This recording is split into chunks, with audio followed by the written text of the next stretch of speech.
Y hoy vi al presidente Leonel Fernández por televisión que decía que sobre todo lo que tiene que ver con la reforma constitucional, va a tomar mucho tiempo, va a crear muchas situaciones. Inclusive dijo, refirió un artículo que escribió en el Listín Diario donde él explicaba esa situación, le daba algunos detalles sobre lo que podría implicar eso. Muchas gracias. Mira, es normal que la oposición pues tenga posiciones. Y yo le pregunto, ¿en qué él ha estado de acuerdo con el gobierno? No estuvieron de acuerdo con la forma en que se manejó la pandemia, no estuvieron de acuerdo con la segunda vacuna. Y además hay que admitir de que tenemos posiciones y visiones muy diferentes, no solamente sobre República Dominicana, sobre el mundo. Él ha criticado nuestra posición sobre Venezuela, tenemos posiciones muy diferentes, él apoya el régimen, nosotros pensamos que debe haber democracia. Tenemos posiciones también diferentes sobre la Constitución. Nosotros tenemos una mayoría que él nunca tuvo. Sin embargo, lo que vamos a hacer es a limitarnos el poder y asegurar de que ni ahora ni mañana puedan cambiar los términos de elección. Él cambió la Constitución y se quitó el nunca jamás.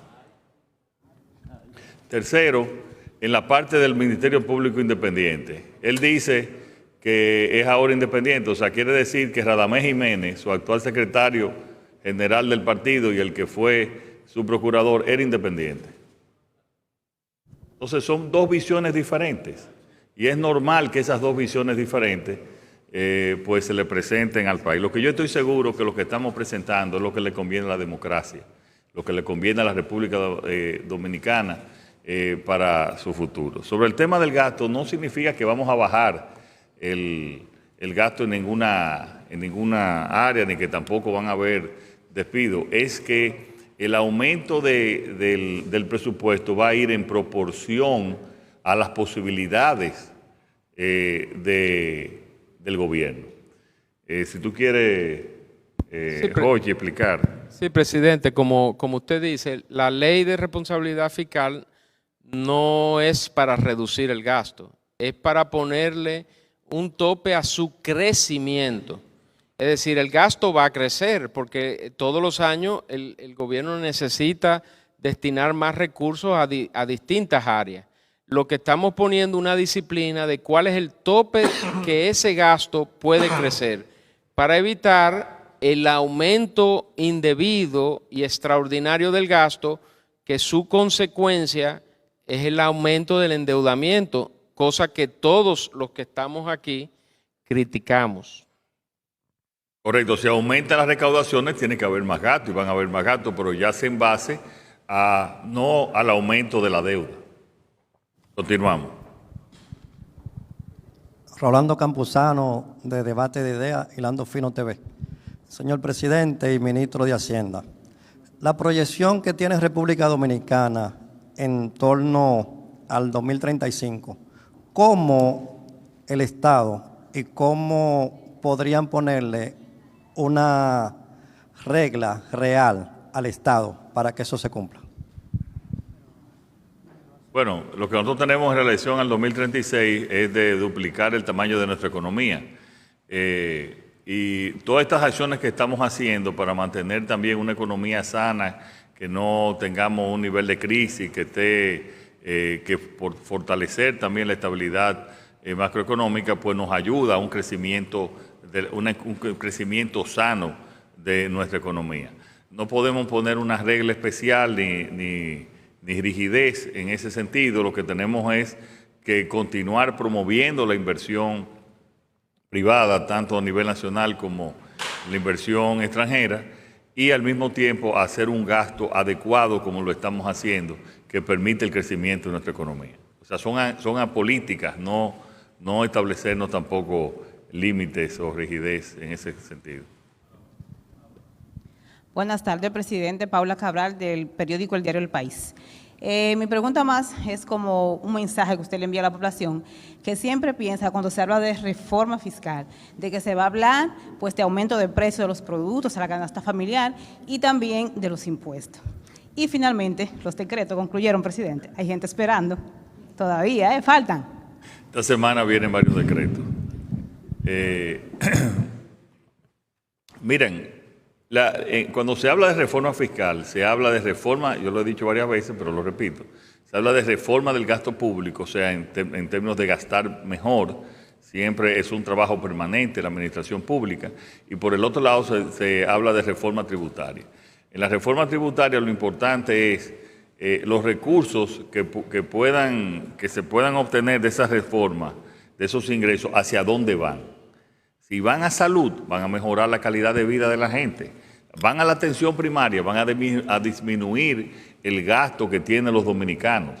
Si van a la inversión en agua, van a disminuir también la compra de agua que pasa y que con el crecimiento y que no va al mismo tiempo con la inversión, que no ha ido al mismo tiempo la inversión, pues va a disminuir el gasto de nuestra gente. Si aumenta el gasto también en seguridad, vamos a tener una mejor seguridad y también se va a disminuir. O sea, el tema es cuáles son los fondos, hacia dónde van los recursos que se van a obtener en esa reforma. Esa es realmente nuestra pregunta.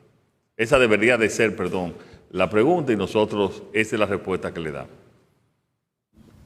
Bien, presidente, Michel Jacín, revista 110 y Síntesis. Presidente, una ley como esta, planteada luego de un candado, una propuesta de reforma a la Constitución, no en caso de catástrofes, pero en caso de que usted en su operación necesaria necesite hacer inversiones extraordinarias necesarias, ¿no le está poniendo también un candado al presidente para, no solo en la parte constitucional de las elecciones, sino en la parte de la inversión, en el caso de que fuere necesario? Sería otro candado en la parte de, sobre todo, endeudamiento. Y también lo que tiene que ver con si, aunque los economistas siempre dicen que no da buenas señales, si aprovechar este escenario de una calificación triple B a futuro, de poder plantear escenarios que permitan disminuir la tasa de interés, por ejemplo, recomprar nuestra deuda, emitir bonos a una tasa de interés más barato para comprar nuestra propia deuda, como fue la experiencia de Petrocaribe o de la misma refinería. Gracias, presidente. No fue la experiencia de Petrocaribe. Petrocaribe tenía una situación muy especial. El gobierno de Venezuela y se planteó, la operación fue buena de Petrocaribe, pero con una circunstancia muy especial. Nosotros, al estar pagando nuestra deuda, por nuestra deuda no se presentan esas oportunidades. Exactamente, esta ley de responsabilidad fiscal le lleva confianza a los mercados y tiene una tendencia a disminuir la tasa de interés, como de hecho ha estado disminuyendo la tasa de interés durante nuestro gobierno de la deuda. Pero quiero que Jochi explique toda la parte de los beneficios que tiene esta ley y también en lo que habló Michel, quizás lo que tú mismo mencionaste, en caso de una baja en nuestro crecimiento, que también hay la posibilidad de hacer mayor inversión. Sí, vuelvo e insisto, o sea, el tema de la ley de responsabilidad fiscal lo que pone es un tope de crecimiento global al gasto. El Ejecutivo tiene que decidir ahora cómo distribuye ese gasto. Una parte importante, que yo creo que todos estamos conscientes y apoyamos todo eso, una parte importante del gasto tiene que ser dedicado al gasto de capital, que es un gasto que va a potenciar el desarrollo productivo de la nación. La regla no entra en qué debe invertirse, o sea, ya eso es la prioridad de cada gobierno. Lo que la regla en cierta forma hace es que al poner un tope al crecimiento del gasto, es decir, el gasto va a crecer, pero no puede crecer más, digamos que del 7% anual, el 4 más el 3%.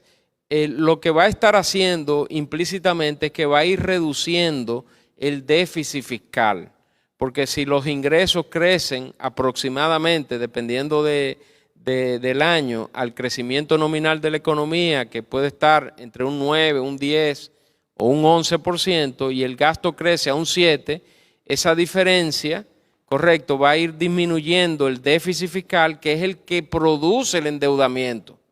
Entonces, en la medida que el gobierno vaya requiriendo menos recursos para financiamiento, empieza a liberar presión en los mercados financieros locales porque va a haber una demanda que no va a existir o que se va a ir reduciendo, porque el gobierno ya no va a salir a demandar tanto dinero como lo está haciendo ahora, porque ese déficit se va disminuyendo. Y esa reducción tiene un efecto importante en la tasa de interés, porque digamos que va a haber un jugador que es muy grande, que va a estar demandando cada vez menos. Esa parte que deja de demandar va a ir dirigida a los sectores productivos que son los que producen riqueza. Y como hay, digamos que menos demanda, la tasa de interés tiene que bajar para atraer a estos nuevos demandantes de recursos financieros. Y después también, ya a más largo plazo o más a mediano plazo, como la regla y la ley de responsabilidad fiscal es una de esas piezas que son requeridas para obtener el grado de inversión, cuando el país obtenga el grado de inversión y nosotros estamos comprometidos con eso, él tiene un impacto muy positivo, no solamente en la finanza pública del gobierno, porque ¿cómo se beneficia el gobierno? Bueno, baja la tasa de interés de los financiamientos que va a tener que emitir, porque es un país más seguro. A mayor seguridad, menor riesgo. A menor riesgo, menor tasa de interés. Pero esa baja en la parte pública también se traduce en una baja en la parte privada. Entonces, para ponerte un ejemplo, los precios de las tasas de interés de los préstamos comerciales, de los préstamos hipotecarios, cuando el país alcance el grado de inversión, eso se va a reflejar en una disminución de la tasa de interés, que al final nos va a beneficiar a todos, al gobierno, a los ciudadanos, a la empresa. Y ese, digamos que parte del andamiaje, de la arquitectura que estamos, vamos a decir, implementando, que la ley de responsabilidad fiscal es una pieza clave en todo esto. Pero además, como dijo Jochi, prácticamente somos de los pocos países que no la tenían. O éramos de los pocos países que no la tenían. La Unión Europea tiene una regla fiscal sumamente estricta. Estados Unidos, recuérdense que también para subir el nivel de deuda tiene que ir al Congreso con todo un proceso. Y eso va a ser positivo, como dice Jochi, por más de una vía. Muy buenas tardes, señor presidente. Franklin Guerrero, de N Digital. Aparentarían haber sectores intocables dentro del punto de vista de la vida económica del país y son los que retienen el ITEVIS y no lo declaran ni lo pagan. Sin embargo, a la clase media se le fiscaliza de tal manera, con una visita de unos inspectores de impuestos internos hablando de inconsistencia, que hay que buscarle 4 periodos para atrás, guardarle los papeles y enseñárselo lo que se pagó. Entonces, ¿cuándo el Estado se va a decidir a recuperar lo que ya se le ha retenido desde el punto de vista del pequeño y gran comercio, el ITEVIS? ¿Cuánto se ha retenido de ITEVIS en los últimos 8 o 10 años? Que es dinero del contribuyente. Vamos a Luis, el director de Impuestos Internos que está aquí, que pueda responder. Buenas tardes. Sí, buenas tardes. Miren, hay muchos de ustedes que no les gusta que yo le diga las cosas, hay mucha gente en el país no les gusta que le digan las cosas claras. Yo siempre le digo a los contribuyentes, primero sobre la pregunta, mire, nosotros en la Dirección General de Impuestos Internos no tenemos vacas sagradas. En la Dirección General de Impuestos Internos se fiscaliza a todo el que comete una falta. Desde luego, la capacidad de fiscalización de la administración tributaria no es para el 100%. Pero allá no tenemos vacas sagradas, sean pequeños, sea mediano o sea grande, a todo el mundo. Ahora, siempre le digo a los contribuyentes, hay 2 de los incumplimientos tributarios que son lo que a nosotros más nos duele, que son las retenciones. Las retenciones de ITEVIS y las retenciones de asalariados. Porque estos son impuestos que no lo paga el contribuyente, el dueño de la empresa. No lo paga el dueño de la empresa, sino que es un impuesto que la empresa, el contribuyente ya se lo ha cobrado al ciudadano y se queda con él. Por eso cuando nos llegan los contribuyentes a pedirnos algún tipo de facilidad sobre un impuesto que sea una retención y no una determinación a la riqueza, nosotros somos duros en este tema con todo el mundo, porque es un impuesto que no corresponde al empresario, no corresponde al comerciante, no corresponde a la persona física que tiene una actividad liberal y que tiene que transparentar ITEVI, sino que corresponde al ciudadano, y por lo regular lo que tratan de hacer algunos es quedarse con este impuesto para seguir capitalizándose. Pero nosotros no tenemos vaca sagrada a la hora de tratar con este tema. Y nos ayudaría siempre si hay alguna denuncia concreta sobre algún caso particular. Buenas tardes, señor presidente. Héctor Sánchez, periódico norteamericano El Sol de la Florida. Señor presidente, yo quiero llamar la atención haciendo esta pregunta a usted. 2 semanas antes de las elecciones, el director del Consejo Estatal del Azúcar. ¿El director, perdón? Del Consejo Estatal del Azúcar. Ajá. Estuvo entregando al mayor general Celín Rubio Terrero más de 500,000 metros cuadrados de tierras en Boca Chica. Tierras que son privadas, entregándolas a nombre del Estado dominicano. Posteriormente,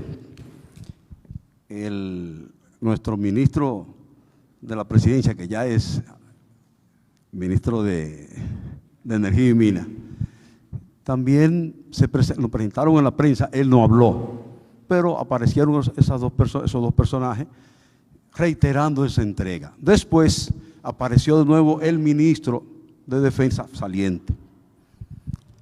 Pero uno se pregunta, ¿quién le ha dicho a un director general del Consejo del Azúcar que puede entregar tierras privadas? Eso no debe ser. Entonces queremos llamar la atención sobre eso, porque estaban diciendo que era nombre suyo el presidente que hacían la entrega. Pero además hay otra cosa, y que bueno que está aquí el ministro de Hacienda, y está aquí nuestro amigo, no Joel, creo que es Rijo, Presbó, mi amigo de muchos años, sí, es de presupuesto. A esa gente le dé muchísimo dinero. Se lo solicitó a su despacho, a ver si podían recibir a esas familias y a sus abogados, y de su despacho se lo enviaron a nuestro consultor jurídico que está aquí. No, parece que la agenda de él está ocupada, que no ha recibido. Y esas son familias del primer gobierno constitucional de esta república. No se le ha pagado un centavo. La pregunta es la razón de por qué el Consejo Estatal de Azúcar está entregando tierras privadas a nombre del Estado a instituciones que solamente lo puede hacer el gobierno a través de un recurso. Y eso lo manejan ya usted. Yo desconocía que se estuvieran entregando tierras privadas, y me extraña que los dueños de esa tierra privada dejaran que se entregue. Eso no ha habido una sola acción legal de esos dueños de esa supuesta tierra privada. No la conozco. Y dudo mucho, usted me excusa, pero dudo mucho que eso haya pasado. Sobre el tema del pago de prestaciones, nosotros hemos colaborado, ¿verdad, Joel?, constantemente para que se paguen todas. Puede ser que haya alguna parada en la Contraloría por alguna razón, porque no pueden confirmar el trabajo de esas personas, pero... Sí, se hizo un pago importante, que era la parte que quedaba pendiente, que eso fue, creo que lo que usted hace referencia de que se hizo público. Los únicos que están pendientes de pago son los casos que están judicializados, que obviamente tiene que completar su proceso judicial para que entonces el Tribunal Laboral determine cómo se hacen los pagos. Pero luego de eso se completaron pues los pagos. Es posible que pueda quedar algún que otro pendiente. Obviamente yo no quiero decir que fue el 100%, pero sí se hizo un pago de prácticamente todo, menos lo judicializado. Y nuestras instrucciones muy claras y directas han sido de pagar todas las prestaciones, no solamente en ese caso, sino en cualquier otro caso. De cual del gobierno solamente conocemos que ha habido esa situación por unas situaciones especiales, pero no se escucha eso en ninguna otra parte del gobierno. Buenas tardes, Yasmiri Rodríguez de Noticias Telemicro. Presidente, ¿qué va a pasar con la alcaldía de La Vega, ya que su hasta entonces alcalde fue designado como ministro de Deportes y hoy la vicealcaldesa, que era quien le correspondía, dijo que, renunció al puesto? Y si nos puede ampliar un poquito acerca de la reforma constitucional depositada hoy en el Congreso. Gracias. Muy bien. No, sobre el tema de la alcaldía, vamos a seguir los procedimientos de ley y de nuestra Constitución. Eso lo vimos al mediodía, un poco más adelante. Y el procedimiento de sucesión que mande la ley y nuestra Constitución. Eso es lo que vamos a hacer. Aquí está el consultor jurídico que entregó el proyecto de reforma que nos puede comentar. Sí, muchas gracias, presidente.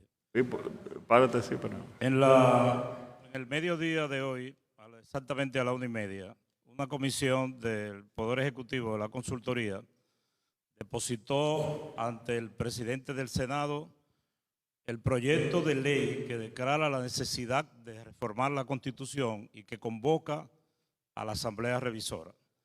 Este proyecto de ley, de ser aprobado, debe, cuando sea ley, dentro de los 15 días de ser publicado, la Asamblea Revisora debe reunirse y conocer sobre la reforma propuesta en ese proyecto de conformidad como lo establece el artículo 271 de la Constitución. Los temas contenidos en el proyecto ya han sido explicados y expuestos, tanto aquí como en otros ambientes. Si hay algún otro aspecto de eso que quieran preguntar, estoy a la orden.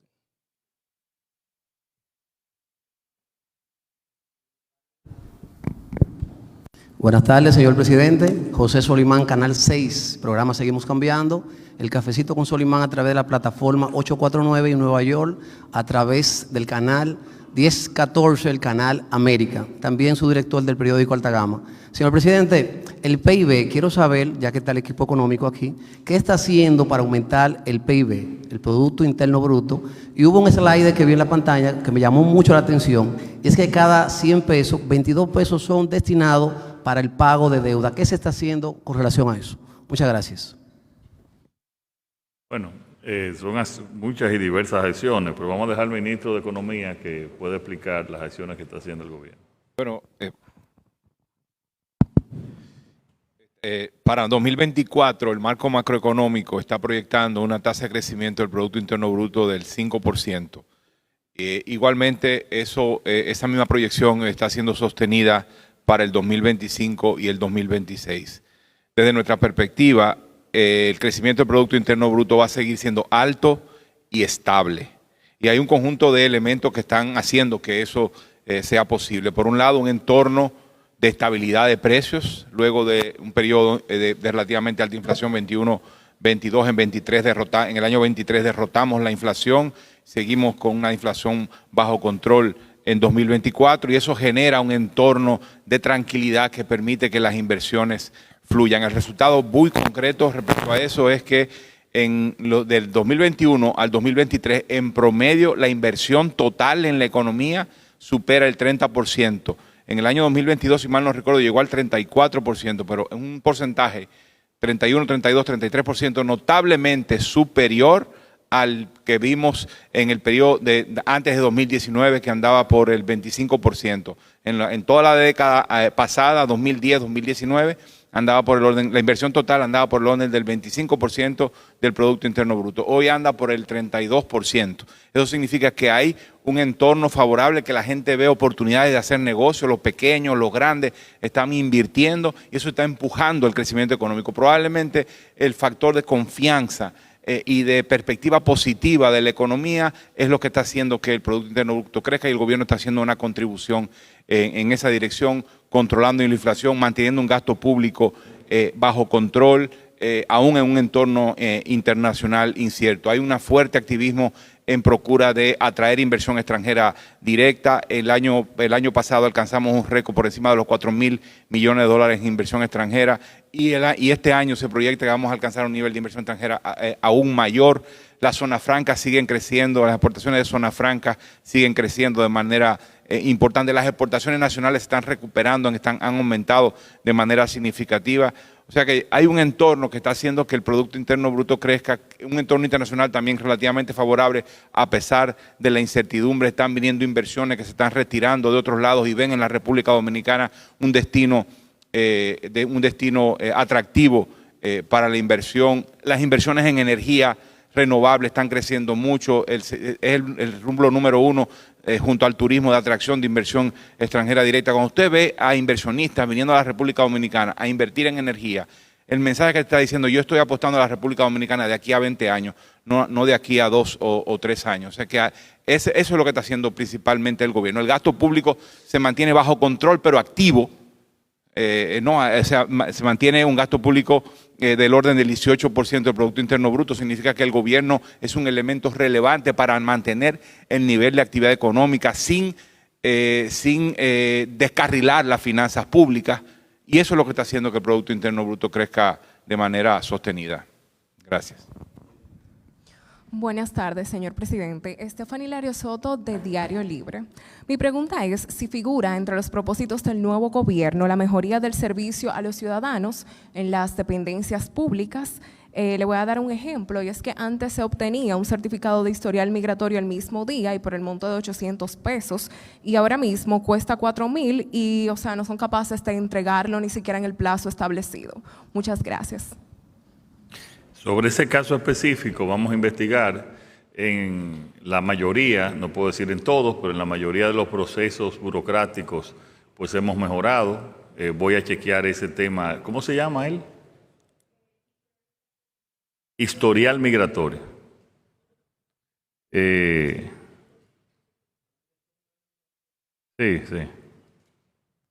Vamos a chequear ese tema, pero si nos vamos a la mayoría de los procesos, pues hemos mejorado sustancialmente.